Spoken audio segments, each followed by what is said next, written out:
Nyt esitetään Lappeenranta Dub osa 2 ja M1320. Haistie vittu. Joo, minä olen tässä mummo tykkää kosketella pikkulapsia, koska minä olen pedofiili. Ja mä vien te känniläisen nyt pois tästä, odota vähän. Joo, siellä on pimeä taivasta. Vittu mä kusen tän. Ja tänään TV-uutisissa säätila on aikamoinen. Mikä vittu russia sika. Aikamoinen säätila.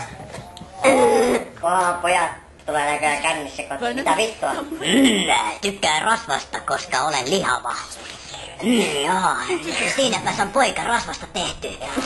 Mistä ne on pienet pojat tehty? No rasvasta ja rasvasta. Minä en tehnyt mitään. Mitä sinä teit tämän pienen pojan rasvasta? Minä näin, kun sinulla oli rasvaa tuolla monta kiloa sinun huoneessa vielä. Ei hän tehnyt sitä. Minua oksennan. Älä nyt jumalauta poika sinä selitä. Sinä lannoit tälle oksennustaudin tälle pikkukakaralle satana huono. Mitä täällä tapahtuu? Onko täällä kaikki jotenkin homoja? Mitä? Ei, olen hetero! Ei!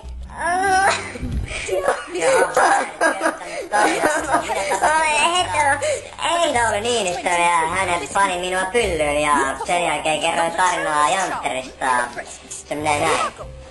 Kaljaa ja pizzaa nam, sekä mansikkaa Oulu.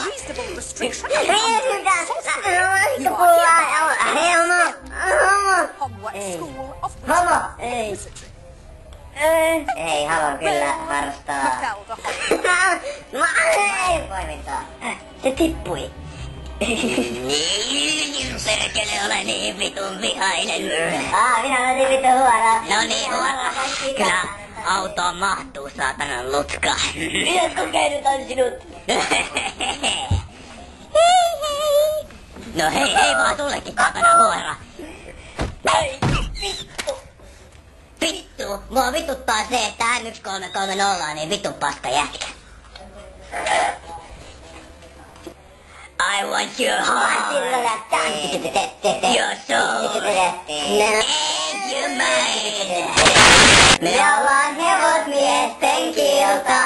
Hevosmiesten kilta, parempaa kuin perseeseen ottaminen.